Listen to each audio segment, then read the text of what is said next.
when most people think of space disasters, they picture huge, fiery explosions with wall-to-wall media coverage for months. Every detail analysed in hundreds of articles and documentaries burned into the public consciousness for generations. But behind the scenes lie catastrophes that were buried, covered up, denied, or simply never made international headlines. Now, these aren't just engineering failures. They're stories of political pressure, human error, incredible bravery, and systems stretched to and beyond their breaking point.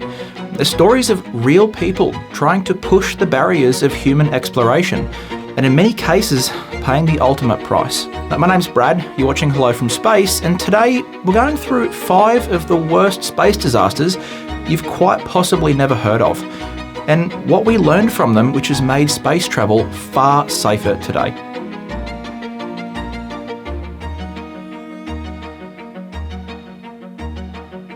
March 18th, 1980, at the Plesetsk cosmodrome in northern Russia.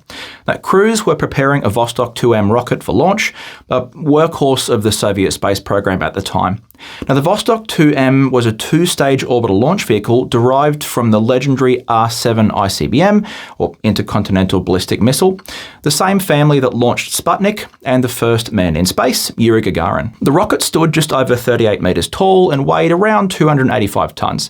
Now, the lower stage used 4 strap-on boosters and a central core powered by Kerolox, or kerosene and oxygen-fueled RD-107A and RD-108A engines, delivering more than 400 tonnes of thrust at liftoff. Now, the upper stage of the Vostok 2M used a single Kerolox-fueled RD-R109 engine, which provided the final orbital insertion burn. Now, one quirk of these earlier Soviet engines was their use of HTP, or high-test hydrogen peroxide, or H2O2, to start the turbopumps by running it through a catalyst pack, typically made of silver. Now, when the HTP came into contact with the catalyst, it instantly decomposed into superheated steam and oxygen gas, which was used to spin up a small turbine, which in turn spun up the turbopumps to start the engine. Now, on the Vostok 2M, this system was used both in the lower and upper stage engines to start them.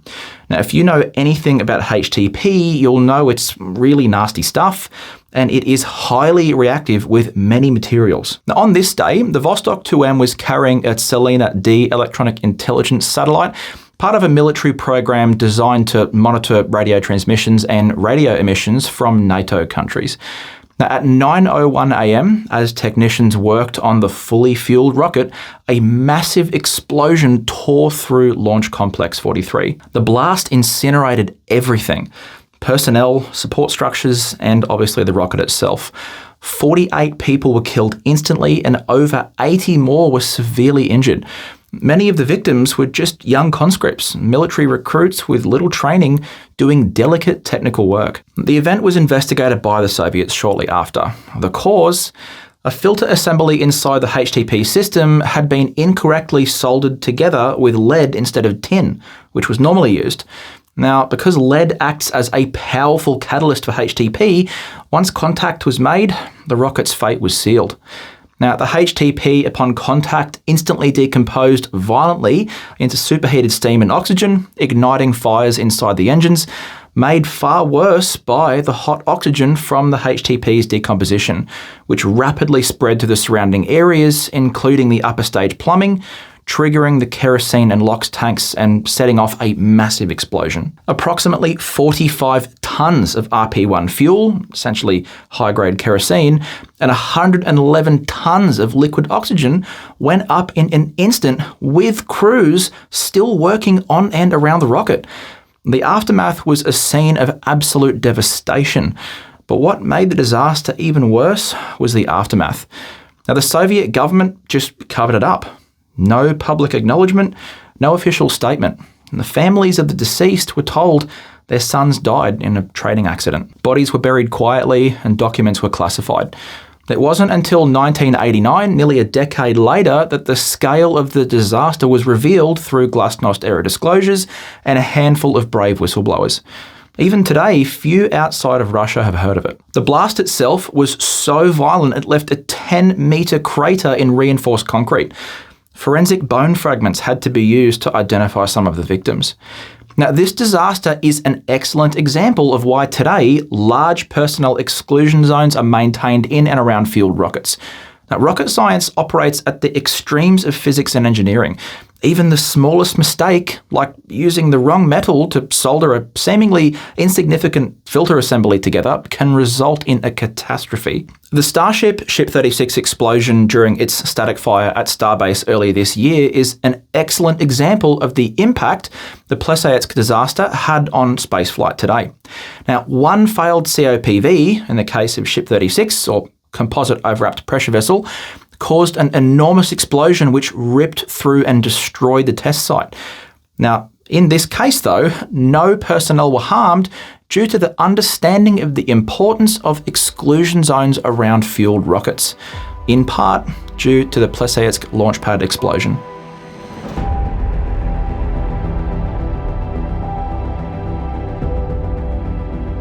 In June of 1971, three cosmonauts, Georgy Dobrovolsky, Viktor Patsayev and Vladislav Volkov, became the first humans to live aboard a space station, Salyut-1. Now, this was a much-needed triumph for the Soviet space program in an era where they were still reeling from the loss of the race to the moon with the United States after the Apollo 11 landing in 1969.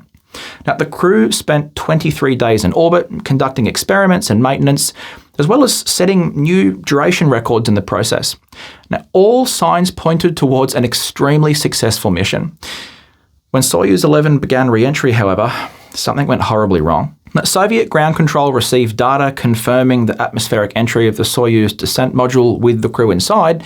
And telemetry also showed a completely nominal descent with no cause for alarm. But when recovery crews reached the landed capsule and opened the hatch, they were greeted with only somber silence. All three cosmonauts had perished in their seats. No crash, no fire, not even any visible trauma from the outside. Just cold silence inside the capsule. The cause of death was found to be the effects of sudden depressurization inside the cabin. Just moments after firing their retro-rockets to complete a deorbit burn, a cabin vent valve accidentally opened prematurely during stage separation, while the craft was still in the vacuum of space. The full volume of cabin air escaped into space in just 30 to 40 seconds. Now, because none of the cosmonauts wore pressure suits, in part due to the cramped conditions inside the capsule, they unfortunately just didn't stand a chance against the cold, unforgiving nothingness of space. Now, later autopsies showed signs of hypoxia, as well as severe hemorrhaging and burst blood vessels in the brain, the latter two both symptoms of ebullism, the process where body fluids form vapor bubbles because of low ambient pressure, essentially the water in your blood and tissue boiling. Now, investigators found evidence that Viktor Patsayev managed to manually attempt system shutoff as his vision likely faded due to hypoxia. His fingerprints were found embedded into the switch cover, meaning he likely fought until his last breath to save the crew. In the aftermath of this tragedy, all future Soyuz missions were limited to a crew of 2 until capsule redesigns allowed for suited flight. Now, it also became standard practice for all cosmonauts to wear pressure suits during critical phases of flight. Now, this protocol is still in place today for all human-rated spacecraft. Now, whilst NASA had adopted this practice earlier on, the Soyuz 11 tragedy serves to reinforce why.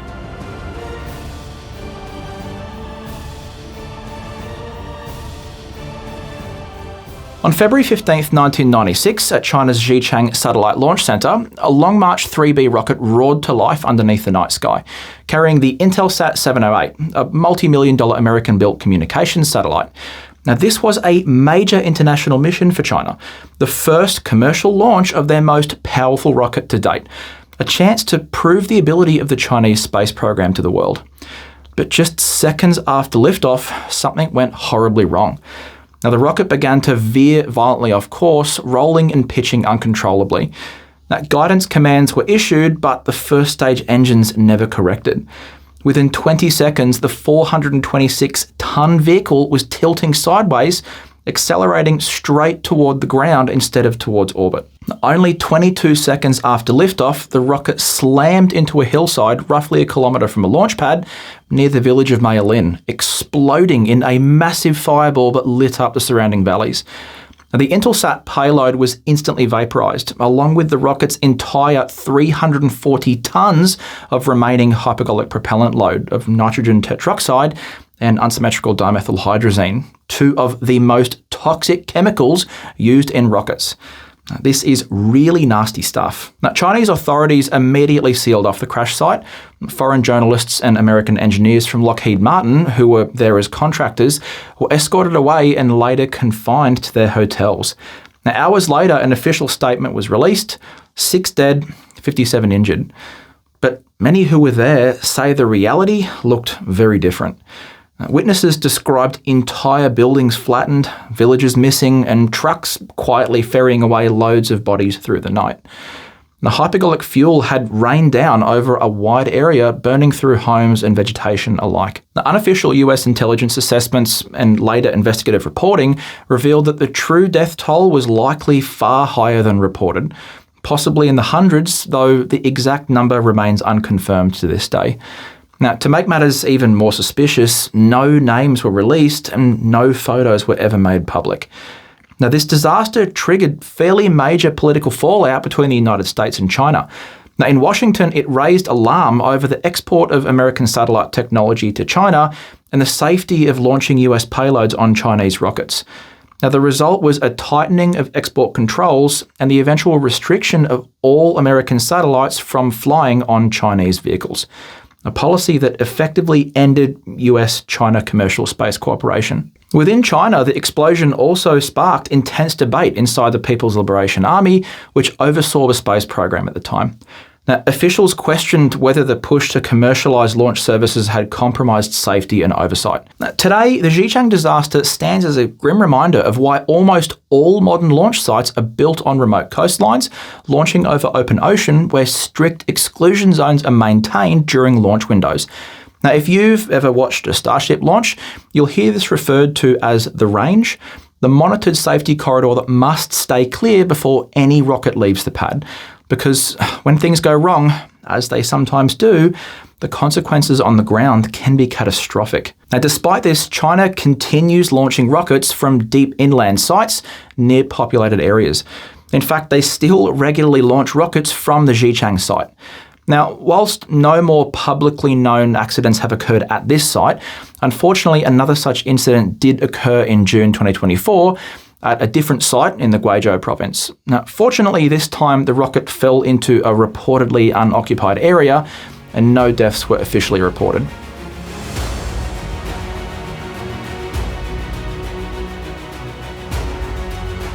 Now, this disaster is a little more well known, but I think it's still worthwhile covering.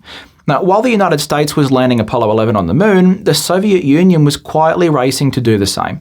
Now, their secret moon rocket, the N-1 L3.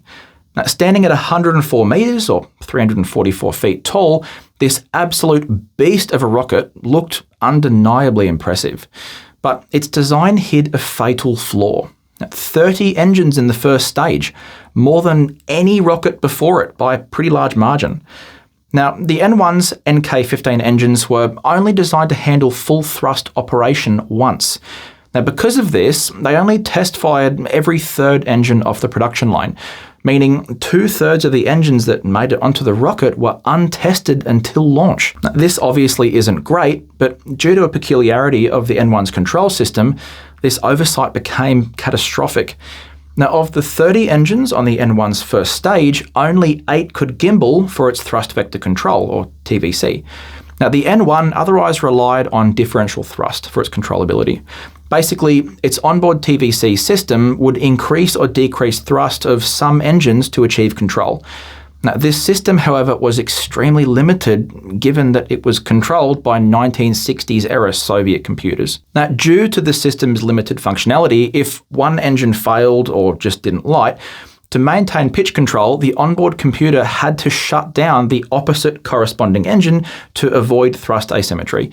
And basically, if one engine fails at, say, 3 o'clock, the computer would shut down the corresponding engine at 9 o'clock, so the overall thrust was still symmetrical and didn't lead to one side of the rocket having less or more thrust and veering off course.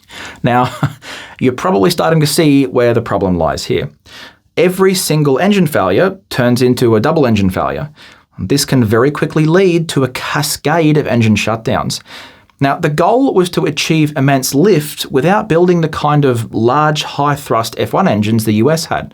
But this complexity came at a cost. During Launch 1 in 1969, engines surged and then died, engine surging becoming a bit of a persistent problem through the NK-15's career on the N-1. Now, the rocket started to veer off course, causing the onboard automatic shutdown system to trigger 68 seconds after liftoff. The rocket fell back towards the launch site and struck the ground in an enormous fireball as hundreds of tons of RP-1 and liquid oxygen ignited all at once. Now, during Launch 2, also in 1969, just 13 days before Apollo 11, the N-1 exploded on the pad in one of the largest non-nuclear explosions in history. 2,300 tons of kerosene and liquid oxygen went up in a fireball that destroyed the entire launch complex. Now, at the time, the US had seismic and satellite monitoring systems designed to detect nuclear tests as part of Cold War treaties. The explosion from this second N-1 failure was so massive that it registered on these sensors. Now, initially, US intelligence was unsure what had caused it. Now, the size and suddenness of the explosion was similar to a nuclear detonation in terms of seismic and atmospheric signatures. Now, American officials contacted the Soviets to ask whether they had conducted a nuclear test, which the Soviets, of course, denied, though they weren't exactly forthcoming with the real cause. Now, Launch 3 in 1971 saw yet another failure. Now, the rocket lifted off, this time from LC-110 at Baikonur. Now, shortly after liftoff, one of the first stage NK-15 engines failed. Now, unlike earlier failures, this time the engine fire spread to adjacent engines, causing multiple engines to shut down or explode. Now, with several engines out, the first stage yet again lost stability. The rocket began falling back towards the launch pad, but it veered slightly off course, fortunately missing the pad and not totally destroying it like the second test had. Now, the N-1 exploded violently upon contact with the ground, creating yet another huge fireball. Now, in 1972, Launch 4, the final launch of the N-1, the rocket lifted off normally again from LC-110 at Baikonur, but at about T+6 seconds, one of the first stage engines suffered yet another failure. Now, because of the clustered 30-engine configuration, the failure again quickly cascaded to multiple engines, causing loss of control. The rocket began to tilt and oscillate violently. The onboard shutdown system triggered, but the vehicle had already lost stability. The N-1 crashed downrange a few kilometres from a launch pad and exploded in yet another massive fireball. Now, all 4 attempts failed due to multiple factors, but primarily due to the limitations of the control system and the complexity of that 30-engine configuration in its first stage. Now, astonishingly, no one was killed in any of these 4 tests, but it was a disaster in slow motion. Years of secrecy, billions of rubles, and massive amounts of infrastructure lost. Now, the N-1 program was quietly cancelled in 1974, and the Soviet manned lunar dream ended, not with a bang, but with 4 of them. Now, while much of this failure can be attributed to the sudden and untimely death of the N-1's lead designer, Sergei Korolyov, in 1966, the issues with the N-1 were unfortunately just baked into its DNA from the very start. A level of complexity that introduced difficulties that the Soviets just weren't able to overcome.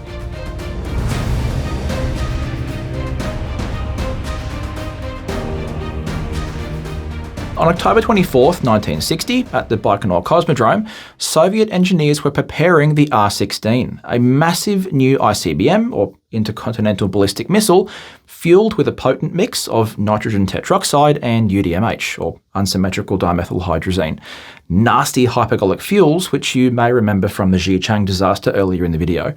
Now, it was a milestone weapon for the Soviets, capable of reaching the United States. Now, due to the time and the nature of this missile, the political pressure was immense. Now, Marshal Mitrofan Nedelin, one of the highest-ranking officials in the program, demanded the launch proceed on schedule, even as delays and warnings piled up. Now, as technicians fueled the rocket on the pad, a premature ignition sequence was accidentally triggered, causing the lower stage engines to fire while technicians were still working inside and around the rocket. Now, a massive explosion ripped through the stand, vaporizing the R-16 and engulfing the entire pad in flames. Now, Nedelin himself was killed along with over 100 personnel, engineers, soldiers and officers. Now, some survivors were even burned alive as they fled toxic, flaming hypergolic fuel that pooled across the ground. Now, in the chaos, men leapt from gantries and others were blown apart, and the night sky lit up over Kazakhstan like a nuclear test had just detonated. And if that wasn't enough, if you're familiar with hypergolics, you'll know both propellants are highly poisonous and toxic. Now, nitrogen tetroxide, or N2O4, reacts with moisture in the lungs to form nitric acid, causing internal chemical burns and suffocation. UDMH, or unsymmetrical dimethylhydrazine, itself is carcinogenic, neurotoxic, and highly corrosive. Skin contact or inhalation of vapours can often be fatal. Now, survivor accounts describe people staggering away from the pad, coughing up blood, their clothes dissolving or just collapsing minutes later. Many who weren't killed in the initial explosion likely died within hours or days from inhaling those toxic fumes. Now, this is part of why the death toll is still debated. Now, officially, the Soviets admitted to about 54 deaths, but Western analysts and later Russian historians put the figure at more like 120 plus, with some survivors dying later from that fuel exposure. Now, the Soviet Union, in pretty typical form for the era, covered it all up completely. Now, official statements claim that Nedelin died in a plane crash. And it was only in the late 1980s leaked documents and photos confirmed the truth. Even today, some details remain classified. Now, the Nedelin disaster left a lasting wound in the Soviet, now Russian space program. To this day, October 24th is regarded as an unlucky day in Russian spaceflight. The country avoids launches on this date out of superstition, but also out of respect for their fallen comrades. Now, this catastrophe forced a hard reckoning about pad safety and procedures. Now, it didn't instantly end the use of hypergolics. Those fuels remained part of Soviet and later Russian rocketry for many years. But it did change how launches were managed and who was allowed near a fueled missile. Space is the final frontier, but it's not a forgiving one. Now, as we race towards an exciting future of bigger and more capable rockets, private space stations, hopefully eventually manned trips to new worlds in our solar system and beyond, it's important to recognise that progress is not without cost. These soft meatbag bodies are fragile things. And when we're dealing with spaceflight and spaceflight hardware, we're operating at the very edge of physics and engineering. Now, history rarely teaches us with a gentle hand. What's most important is that we've learned from these mistakes to improve the safety of spaceflight today. Now, if you liked or found this video interesting, go ahead and click on one of my other videos that should be popping up on the screen in a minute. I promise none of them are quite as dark and dreary as this one. Now, if you like those and want to see more, I'd invite you to go ahead and hit the sub button. I come out with new videos every 2 weeks. Mostly. I missed last week, I will admit. To be totally honest, I put so much work into the last video on the VPSL system, I just needed a little break. But I'm back to the usual scheduled programming now. I actually have some scripts I have been furiously working away at, which I'm really excited about. Also, a new camera on the way, which should be cool. But if you have a video suggestion or a video that you'd like me to make, please let me know in the comments. I'm actually keen to hear about it, and if I do go with your suggestion, I might even give you a mention in the video, if you want. Anyway, that's it for me. Thanks for watching. Have an awesome week. I'll see you next time.